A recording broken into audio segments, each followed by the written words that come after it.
Back on the conversation. Joining me now is Tatenda Musapatike. She's a former Facebook staffer and founder of Voter Formation Project, which we're going to talk about in a sec. Tatenda, welcome to the TYT Network. Thank you so much for having me. No problem.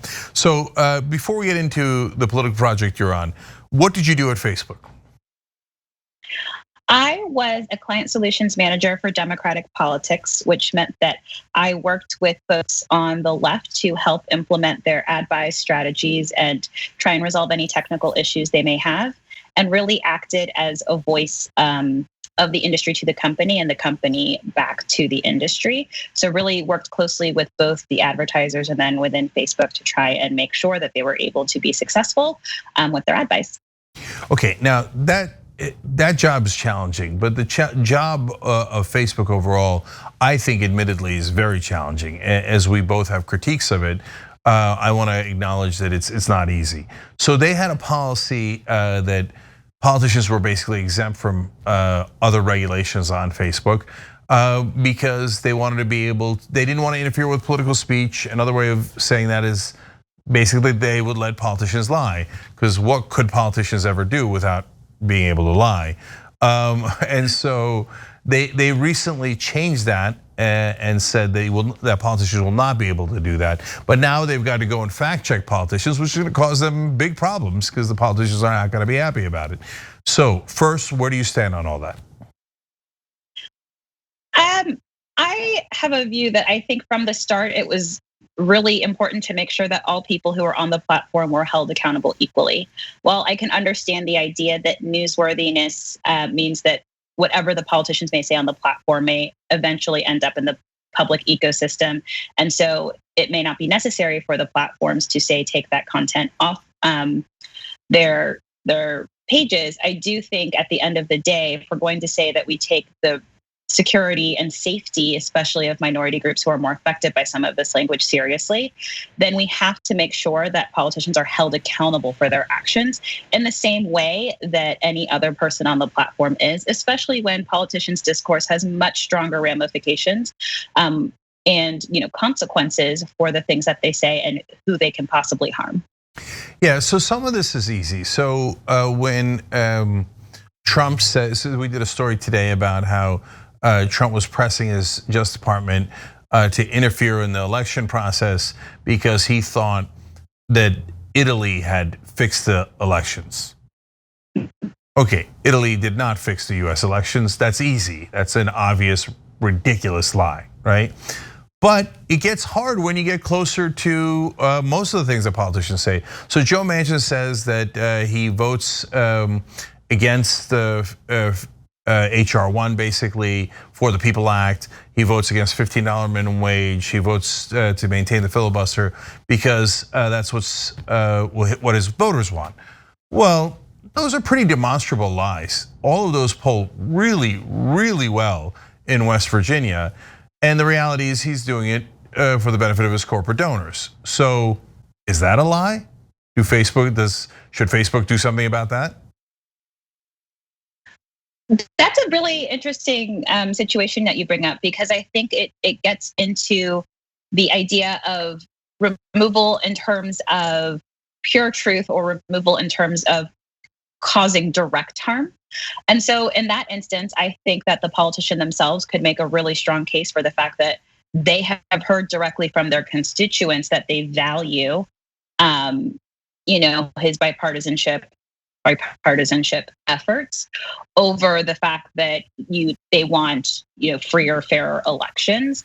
And so it would be hard for the platform to really say that we know that that's not true, especially when public polling opinion is often fraught and not exactly the most accurate science in terms of reflecting what people want. So in that instance, there's a strong case for the personal belief or reflecting personal conversations that may seem untrue to us, but could be a closely held truth for that person. So it is really difficult. But I think in that instance, the platforms will probably take into account direct harm for either directly democracy or society or individual groups of people.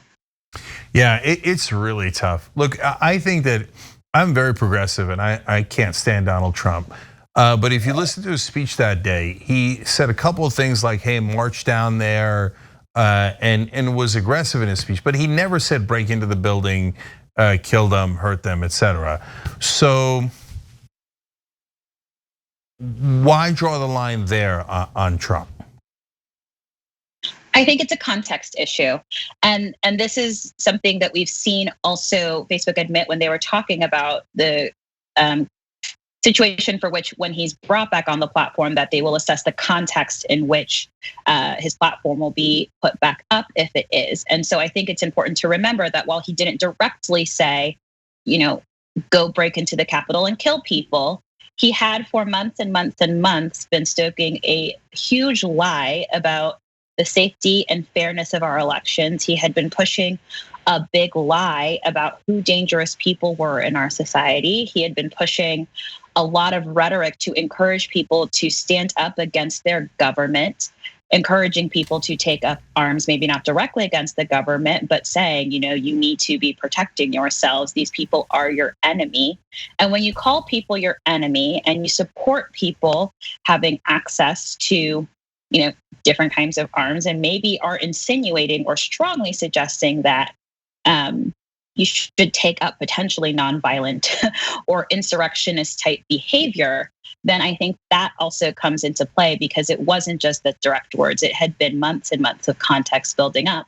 And I think it's also important to note that even without the deaths, he still was sparking an idea that you needed to rise up against your government based on a falsehood, which is an insurrection despite violence, right? Like he was going there to force people to stop a normal democratic action, which at the end of the day is subverting our democracy, and why I think they took this, unprecedented steps that they took to remove that speech from the platform. Yeah, I understand that. I think context is really important. I think it's a very good case for it.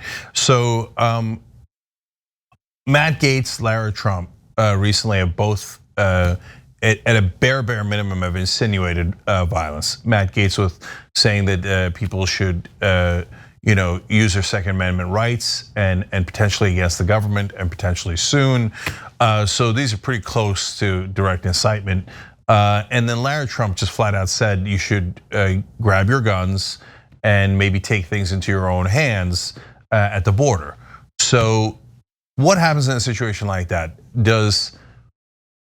If she said that on Facebook, I assume they would take that off, but does that get a ban? And if she doesn't say it on Facebook, does she not get banned? So they're only going to regulate speech that is directly posted on the platform by those content producers, so the pages that post it. So that's step one. So they need to create an infraction from their own pages. The next thing that is important is that they do have a policy process and also the review board.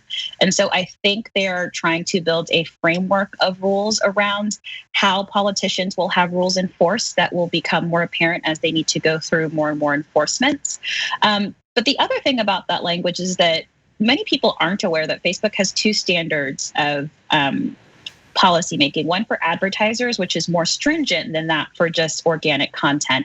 And so I think it will be interesting for us to take a look to see if they'll start to take some of those more stringent rules for advertisers where, any kind of allusion to violence with guns is not permitted, and how they bridge the gap between what politicians say and if politicians put those things in ads, or if third party groups take the words from Matt Gaetz or Lara Trump that you mentioned and put them into ads. I think that's something that we'll all need to watch really closely. Got you. All right, what is the Voter Formation Project?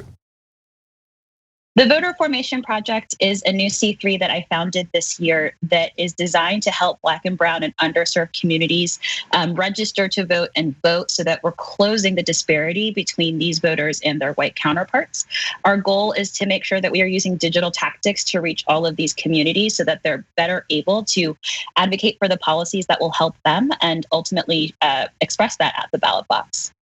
So do you reach them through Facebook, and then do you direct them to specific actions? Yes, so we use social media, different platforms for online advertising in order to try and reach folks directly.